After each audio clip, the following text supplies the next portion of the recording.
Boa tarde, está no ar para todo o Brasil e para todo mundo um vídeo novo no meu canal e o tema de hoje é o Brasil atual.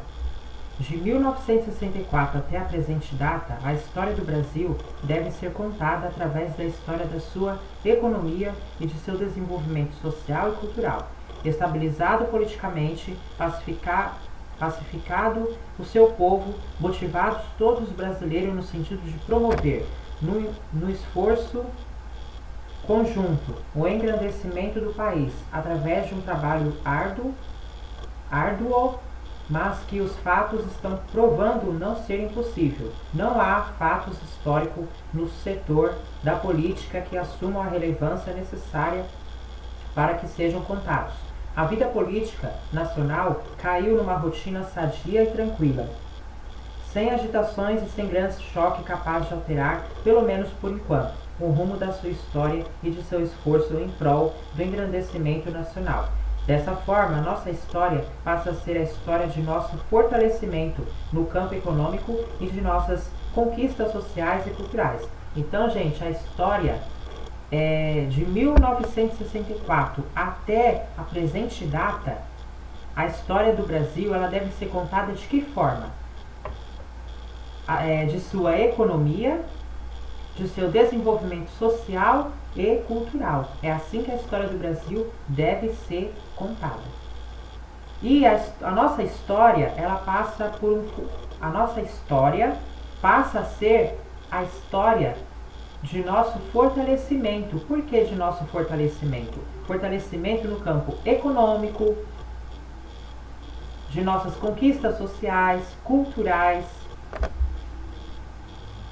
conseguidas não apenas no setor urbano e metropolitano, como através da conquista social do meio físico nacional. Os programas de integração do país, desenvolvidos a partir da Belém, Brasília, e complementados pelas leis de incentivos fiscais para as regiões do Norte e Nordeste, principalmente a Transamazônica, a Perimetral Norte, e o estabelecimento de uma infraestrutura industrial naquelas regiões, possibilitada pelo surto energético desencadeado pelas usinas de Paulo Afonso e outras de menor porte, constituem a grande história do Brasil moderno. Nosso desenvolvimento econômico é a meta principal dos governos instalado pela Revolução de 1964, em razão mesma deles se traduzir em aumento de renda, melhoria das condições de saúde.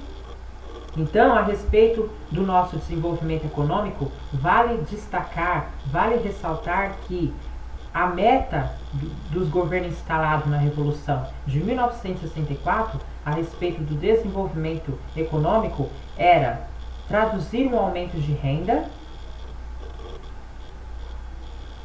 melhorar as condições da saúde,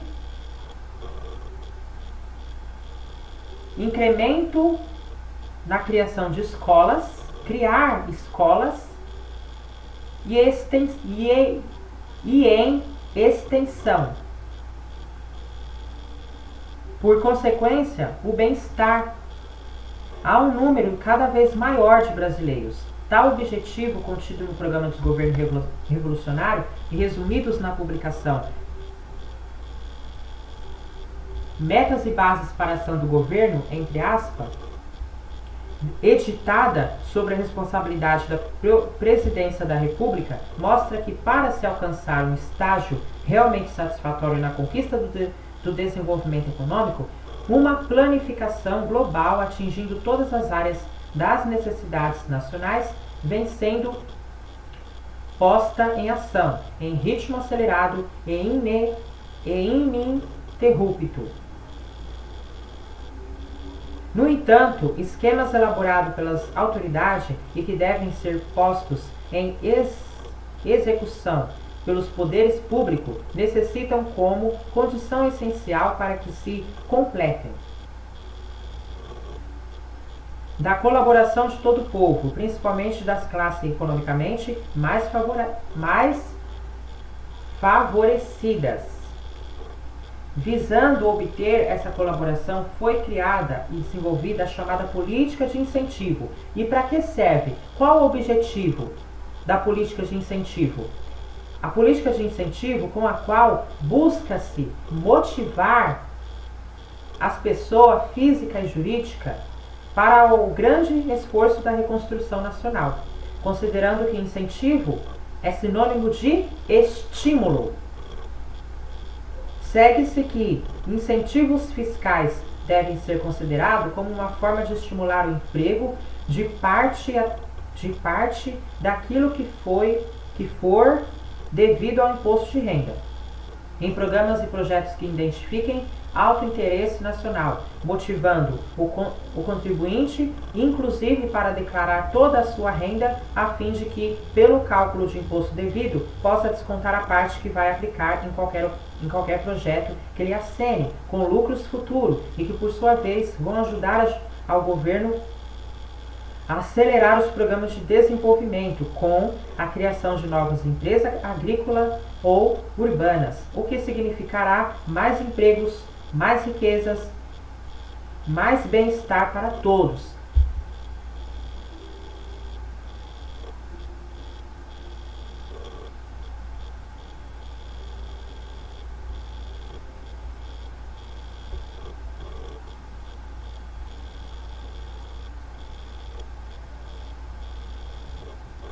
Então,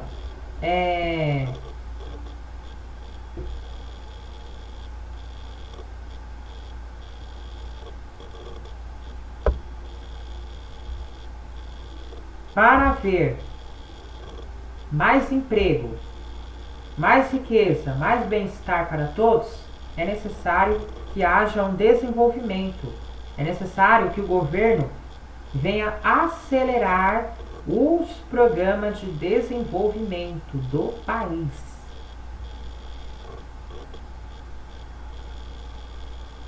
Grosso modo, os incentivos fiscais podem ser englobados em 3 tipos. Primeiro, incentivo ao desenvolvimento regional. Segundo, incentivo ao desenvolvimento setorial. E terceiro, incentivo à implantação de objetivos prioritários da política econômico-social. Os incentivos do primeiro grupo prevêem a aplicação das deduções do imposto de renda em 3 áreas, respectivamente a do Nordeste, a da Amazônia e a do Espírito Santo, sendo as 2 primeiras mais conhecidas pelas siglas da Sudene e Sudã, que agora eu vou estar falando da Sudene e depois vou estar falando da Sudã. Primeiro, a Sudene é uma superintendência do desenvolvimento do Nordeste, englobando cerca de 19% do território do Brasil. É uma população carente de recursos imediatos para o seu desenvolvimento. Caracteriza-se por uma renda, entre aspas, per capita muito baixa, alto índice de mortalidade infantil, em certas localidades aproximadamente 200 mortes para cada 1000 crianças, quando os índices de 25 por 1000 nos Estados Unidos e 80 por 1000 nos estados de São Paulo são considerados graves. E desemprego generalizado, motivado principalmente por uma economia essencialmente agrária. Eu vou estar falando agora da Sudã. É uma superintendência do desenvolvimento da Amazônia. Bom, cobre aproximadamente 57% da área territorial brasileira e é objeto de uma legislação especial que visa estimular o desenvolvimento da região norte, ampliado do ponto de vista administrativo, com a agregação de áreas próximas que formam em seu conjunto a Amazônia Legal, grande quantidade dos recursos captados pelo governo federal através dos incentivos fiscais estão sendo concentradas na região da Sudã, com especial destaque para os incentivos fiscais diretos, 50% do que o contribuinte vai pagar de imposto de renda, e os recursos oriundos do Programa da Integração Nacional. Os incentivos destinados ao Espírito Santo constituem o Fundo de Recuperação Econômica do Espírito Santo e abrange os programas destinados a fomentar o desenvolvimento de um dos menores estados do Brasil, a fim de integrá-lo na região mais desenvolvida do país, que é a região Sudeste.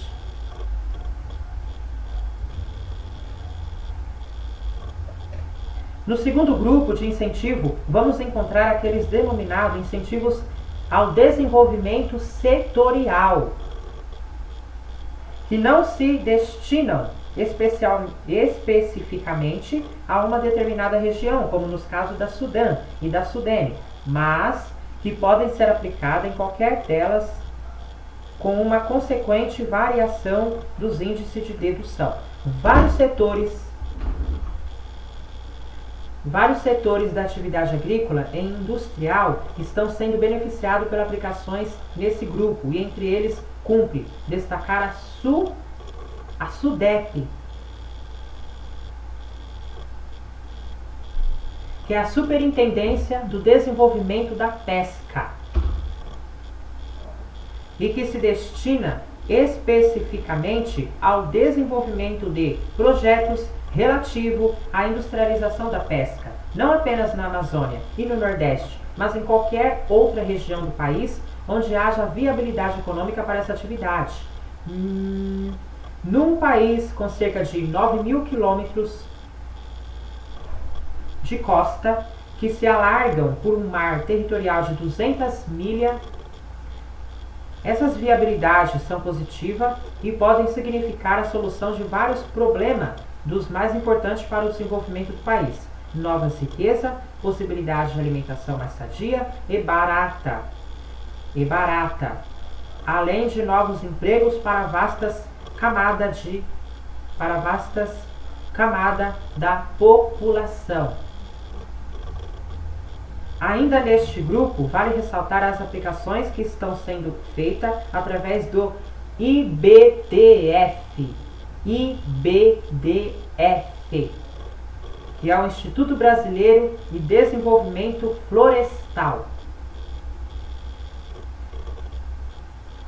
que desenvolve programas intensivos de reflorestamento em regiões já devastadas e naquelas em regime de devastação progressiva. Importantes também para a história do desenvolvimento econômico do Brasil, as aplicações na Embratur, sigla da Empresa Brasileira de Turismo, ela foi nascida da conveniência e da necessidade de se incrementar a renda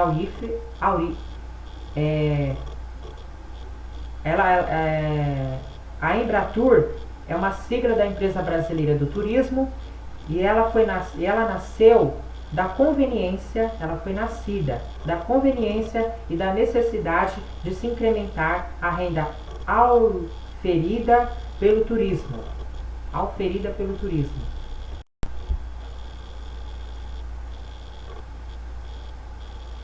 Cujo potencial imenso num país com tantos recursos dessa ordem estava relegado para um plano secundário e à mercê de improvisações inconsequentes. Os estímulos destinados a essa área são empregados principalmente na construção de hotéis de nível internacional em várias regiões do país e de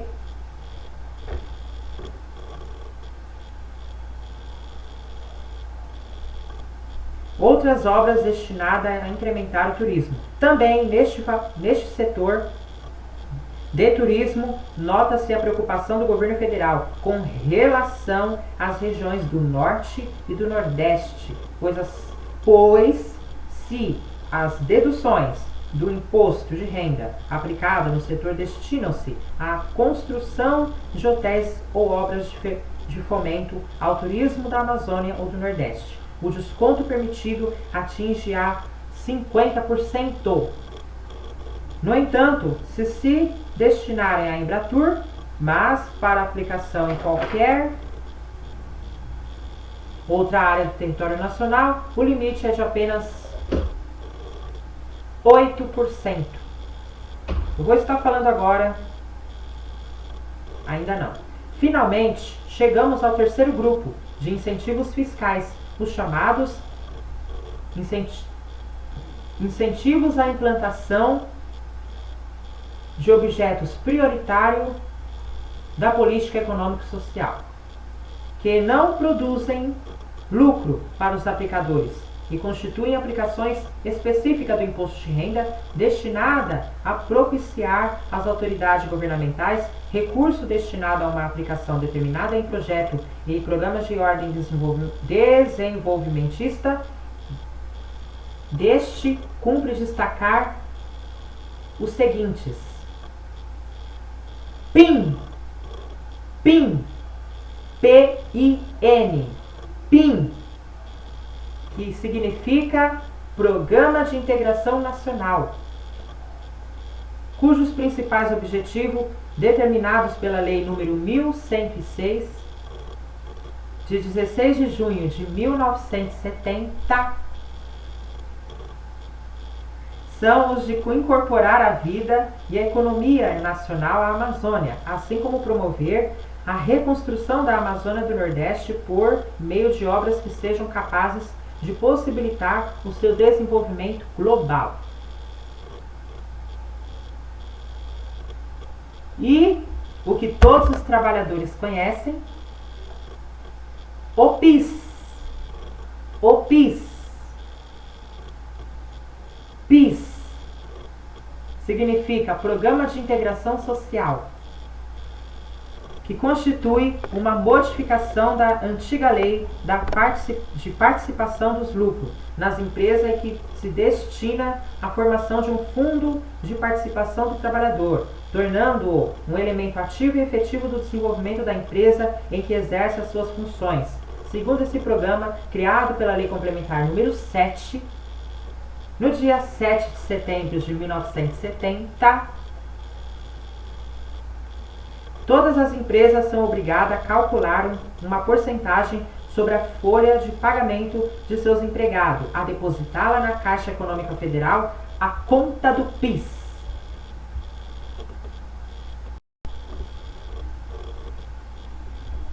A esta última cabe aplicar esses recursos em empréstimos industriais, aumentando-a através de juros recebidos. Esses recursos, que constituem o fundo de participação dos empregados, anualmente, os totais obtidos com os depósitos e juros são divididos entre os empregados do país proporcionalmente aos seus salários, creditando-se os dividendos às suas respectivas contas correntes. E o Mobral,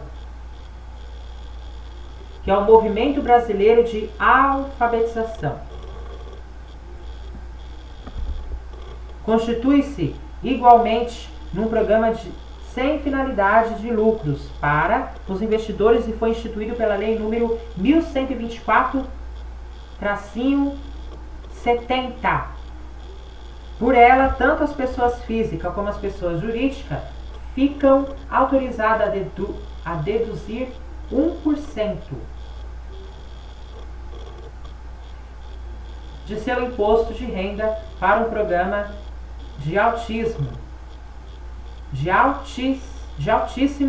interesse nacional, qual seja o de diminuir e até mesmo extinguir, se possível, o analfabetismo no Brasil.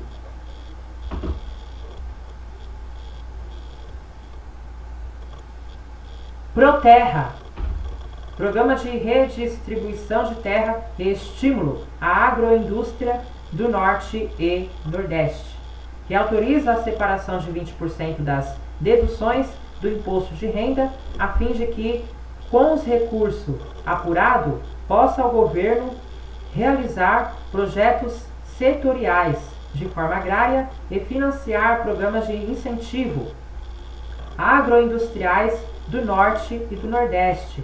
Embora não tenha como objetivo o retorno de lucros, é uma destinação do governo federal com relação ao esforço pelo reerguimento econômico e social da Amazônia e do Nordeste, e a longo prazo poderá compensar fartamente os investidores no programa, através da criação de uma infraestrutura socioeconômica mais propícia ao desenvolvimento de projetos particulares. BNH, que é o Banco Nacional da Habilitação, um programa que não constitui propriamente um incentivo fiscal, mas um fundo destinado a fomentar a construção de casas populares e ao financiamento de grandes incorporações habitacionais destinadas a resolver o problema de moradia e da casa própria.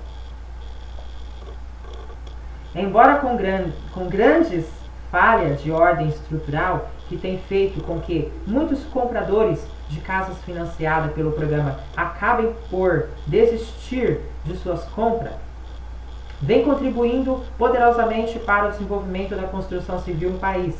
Seus recursos são oriundos de um recolhimento de 8% sobre as folhas de pagamento, pelo Fundo de Garantia do Tempo de Serviço. E, para encerrar, eu vou estar falando aqui do que? Do que eu vou estar falando? Do que será? Do que será? Do que será que eu vou falar? Você vai ver, você vai ver, você vai ver, agora vai acontecer, você vai ficar bem informado. Então, por último, para encerrar, Embraer, né? Embraer, Empresa Brasileira de Aeronáutica. Indiscutivelmente, uma das maiores conquistas das várias leis de aplicação de incentivos fiscais, criada pelo decreto da lei número 770-69, autoriza todas as empresas a descontar, além dos 50% que já tiveram deduzidos para quaisquer outros estímulos, a deduzirem mais 1% para a aquisição de ações da Embraer, com o que procura-se aumentar os recursos para a instalação de moderna e completa indústria aeronáutica no país. A empresa vem provando a sua viabilidade através da construção de vários tipos de aeronave já produzida por ela e já em voo por todo o país, além do desenvolvimento de intensos programas de pesquisa no setor. Em resumo e em conclusão, segue-se que os estímulos criados pelo governo a partir de 1964 são uma forma prática e inteligente de atrair o povo para o esforço conjunto de reerguimento nacional, e cujos resultados, decorridos 5 anos do início de suas aplicações, vem demonstrando o acerto das medidas e a inteira realização de seus objetivos. Então é isso, pessoal. Esse é o Brasil atual que nós vivemos hoje. Se você não é inscrito no canal, se inscreve no canal, ativa o sininho para receber todas as notificações, já deixa aquele like que eu gosto. E não esqueça, compartilhe esse vídeo com seus amigos, ajude o canal a crescer. Muito obrigado pela sua companhia, eu fico por aqui e até a próxima. Tchau! É nóis!